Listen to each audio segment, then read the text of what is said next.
In this video, we'll show you how to set up and troubleshoot the Fingerprint Unlock feature on your Pixel phone. You can use Fingerprint Unlock to unlock your phone or verify that it's you, such as when signing into apps or approving a purchase. To set up Fingerprint Unlock, go to your home screen and swipe up to see all your apps. Open your Settings app. Tap Security, then tap Face and Fingerprint Unlock.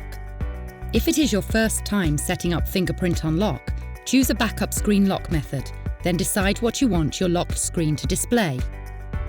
You can allow your phone to show all notifications, some notifications, or none at all. Next, tap Fingerprint Unlock. Review the information on how Fingerprint Unlock works and security tips to bear in mind. When you've finished, tap I agree. Then tap Start and follow the prompts on the screen to capture your fingerprint. Once your fingerprint is added, tap Done.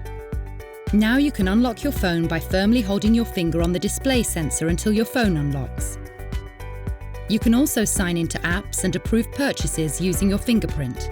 If you have trouble unlocking your phone using Fingerprint Unlock, you can troubleshoot the issue by first making sure that your fingerprint covers the entire sensor, and that it's the same finger you used when enrolling in Fingerprint Unlock. You should also ensure that your display is clean. If you're using a screen protector, make sure that it is made for Google certified. And if you have dry fingers, moisturize them before scanning your fingerprint. If none of these fixes work, delete your current fingerprint and re-enroll your fingerprint. To delete your current fingerprint, open your Settings app, tap Security. Then tap Face and Fingerprint Unlock.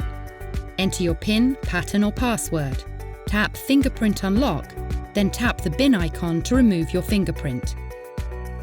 Tap Add Fingerprint to re-enroll. Now you know how to set up and troubleshoot Fingerprint Unlock on your Pixel phone. To learn more about your Pixel phone, watch our other videos or visit the Help Center.